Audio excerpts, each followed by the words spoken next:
ஜய ஜய சங்கர ஹர ஹர சங்கர. தெய்வத்தின் குரல் 6ஆம் பகுதி. முருகன் திருமணத்தில் மூத்தவர் பங்கு.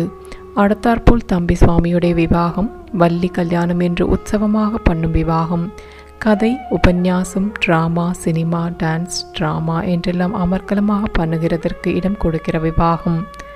அநேகமாக எல்லோருக்கும் தெரிந்திருக்கும், விக்னேஸ்வரர் மத யானையாக வள்ளியை துரத்தி கொண்டு வந்ததால் தான் அவர் சுப்பிரமணியரிடம் சேர்ந்தாள் என்ற கதை. இந்த இடத்திலே மூத்தது மோழை இல்லை, காலைக்கு மேலே மத்தகஜமே என்று அண்ணா சுவாமி காட்டினார்.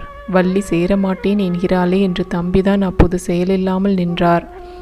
அப்புறம் தமையனாரை பிரார்த்தித்து கொண்டால்தான் இடையூறு நீங்கும் என்று அந்த மகா சக்திமானான தேவசேன நாயகர் புரிந்து கொண்டார். விக்னேஸ்வரரை ஸ்மரித்து வேண்டிக் கொண்டார். அவரும் உடனே தம்பிக்கு சகாயம் செய்வதற்காக மத யானையாக வந்து வள்ளியை துரத்தி அடித்து தம்பியை அவள் சேரும்படி பண்ணினார். கைத்தலம் நிறைகனி என்ற பிள்ளையார் வணக்க திருப்புகழில் இதை சொல்லித்தான் முடித்திருக்கிறது. அதில் சிறு முருகன் என்று சொல்லியிருக்கிறது. இதற்கும் முந்தி சின்னஞ்சிறு முருகனாக இருந்த போதுதான் அவர் சூரசம்ஹாரமை பண்ணி பிற்காலத்தில் சேனா நீனாம் அகம் ஸ்கந்தக, படைத்தலைவர்களில் நான் முருகன் என்று கீதையில் கிருஷ்ணர் கூட சொல்லும்படியான கீர்த்தி அடைந்தது. அப்படிப்பட்டவர் இப்போது நல்ல கட்டிலும் காலை பருவத்திலே ஒரு சாதாரண வேட பெண்ணை அடைய முடியாமல் செயலற்று போயிருந்தார். அந்த அசக்த நிலையை வைத்துத்தான் வயசை வைத்தல்ல சிறு முருகன் என்று அருணகிரிநாதர் போட்டிருக்கிறார். அப்போது அவருக்கு காரிய சித்தி ஏற்பட செய்து பெருமாள் விக்னேஸ்வரர் தான்.